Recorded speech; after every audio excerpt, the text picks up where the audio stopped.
The sun beat down mercilessly on the Valley of Elah, where two armies stood frozen in a deadly stalemate. On one hillside camped the army of Israel under King Saul. On the opposite ridge, the Philistines had positioned themselves for war. Between them lay a valley that had become a stage for terror. For 40 days, the routine had been the same. Each morning and evening, a giant emerged from the Philistine camp.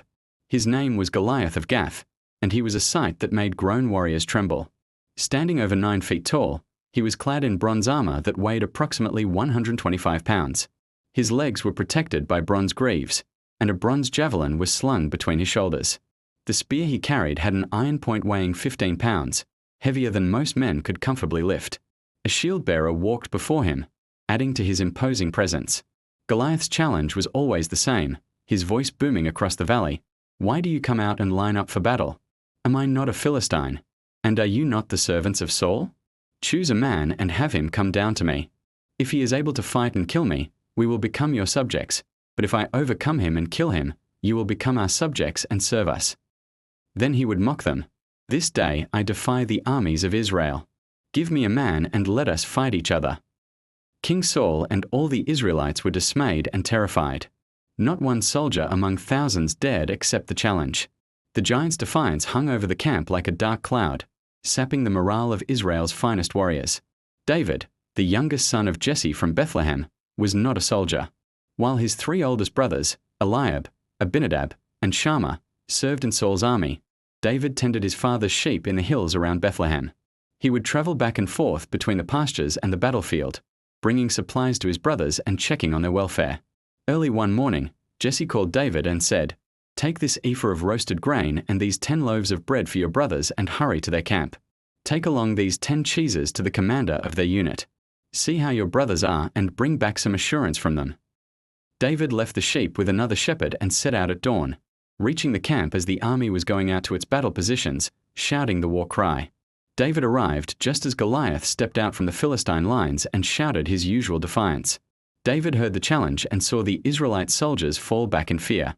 Burning with indignation, he asked the men near him, "What will be done for the man who kills this Philistine and removes this disgrace from Israel?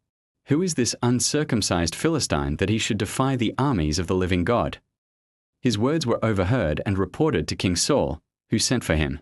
David declared to the king, "Let no one lose heart on account of this Philistine. Your servant will go and fight him." Saul was skeptical, seeing only a youth before him. But David recounted how he had killed both a lion and a bear to protect his father as sheep, proclaiming, "The Lord who rescued me from the paw of the lion and the paw of the bear will rescue me from the hand of this Philistine." Convinced by his faith, Saul offered David his own armor, but it was too heavy and unfamiliar. David chose instead to face the giant with what he knew best, his shepherd's staff, a sling, and 5 smooth stones he picked from a stream.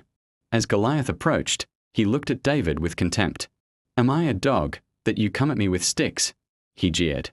David replied with unwavering conviction, "You come against me with sword and spear and javelin, but I come against you in the name of the Lord Almighty, the God of the armies of Israel, whom you have defied.